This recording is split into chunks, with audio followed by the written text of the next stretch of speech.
Hello everyone, welcome back to my channel. In today's video, we will talk about those features of the Indian Constitution which we have borrowed from the Constitution of South Africa.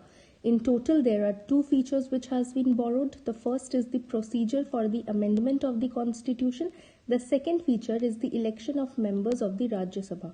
Talking about the first feature, the procedure, it is mentioned in Article 368 of the Constitution and Part 20 of the Constitution, which deals with the powers of the Parliament to amend the Constitution and its procedure. Please remember, the Parliament has been given this power and not the state legislature. Here we can see the strong, the unitary biased, जिसके बारे में हमने बात की थी कि हमारा एक फेडरल कॉन्स्टिट्यूशन है जो फेडरल इन स्पिरिट है बट फेडरल इन फॉर्म है बट यूनिटरी इन स्पिरिट है. तो यहाँ पे देखो उसका मैनिफेस्टेशन है कि जो हमारे पार्लियामेंट है सिर्फ उसके पास अमेंडमेंट की पावर होती है, स्टेट्स के पास अमेंडमेंट की पावर नहीं होती है.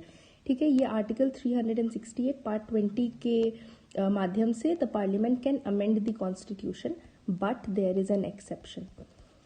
In Keshwanand Bharti case 1973, the Supreme Court gave the doctrine of basic structure, and it is also said that the Parliament cannot amend those features of the Constitution which form the basic structure of the Constitution. तो parliament के पास power तो है कि वो constitution को amend कर सकती है और उसके प्रोसीजर्स जो मेंशन किए गए आर्टिकल 368 में, बट वो जो पार्लियामेंट है it can not amend those features that form the basic structure of the constitution. Coming to the second feature, the election of the members of the Rajya Sabha. Rajya Sabha, also known as Council of States, the maximum strength is 250, out of which 12 people are to be nominated, rest 238 are to be elected. 238 elect होते हैं, 12 लोग nominate होते हैं. Please tell me that the nomination of members to Rajya Sabha, ये हमने पढ़ा है, ये फीचर हमने कहाँ से लिया था? इलेक्शन तो हमने साउथ अफ्रीकन कॉन्स्टिट्यूशन से लिया है, नॉमिनेशन हमने कहाँ से लिया था ये कमेंट सेक्शन में बताओ.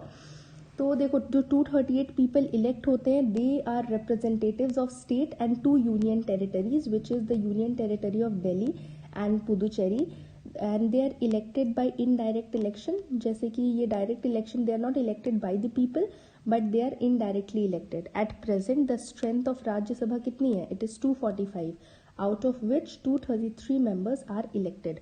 तो इन दो फीचर्स के बारे में हमने पढ़ा, जो है procedure of the amendment of the constitution, दूसरा है election of the members of the Rajya Sabha. ये दो फीचर्स हमने साउथ अफ्रीकन कॉन्स्टिट्यूशन से लिए हैं. कंफ्यूज मत होना कि देखो नॉमिनेशन, अभी जो मैंने आपसे क्वेश्चन पूछा था ना, nomination of the members to Rajya Sabha हमने आयरिश कॉन्स्टिट्यूशन से लिया था. आयरिश कॉन्स्टिट्यूशन से हमने नॉमिनेशन लिया है और साउथ अफ्रीकन कॉन्स्टिट्यूशन से हमने इलेक्शन लिया है मेंबर्स टू द राज्यसभा. एक वर्ड याद रखना जो है इनसे, ठीक है, एक वर्ड है जो है इनसे, ये याद रखना, INSE हिंदी वर्ड है इनसे, इसको याद रखना. इससे आप कभी नहीं भूलोगे कि हमने nomination of members to Rajya Sabha कहाँ से लिया है और इलेक्शन कहाँ से लिया है. देखो आयरिश है, Irish nomination, south Africa election. ठीक है, तो ये ट्रिक याद रखना, अगर याद रख सकते हो तो इससे आपको कंफ्यूजन नहीं होगी नॉमिनेशन और इलेक्शन के बीच में राज्यसभा के मेंबर्स के. सो एक बार रिवाइज कर लेते हैं. There are 2 features which we have borrowed. Please remember the number of features that have been borrowed from the constitution of South Africa. They are 2 in number. 2 features have been borrowed from the Constitution of South Africa. One is the procedure for the amendment of the Constitution. Second is election of the members of the Rajya Sabha. ठीक है, इनसे trick याद रखना जिससे आप confuse नहीं होगे nomination और इलेक्शन के बीच में. So this was all for today. Thank you so much. And if you like the video, please like, share and subscribe to this channel.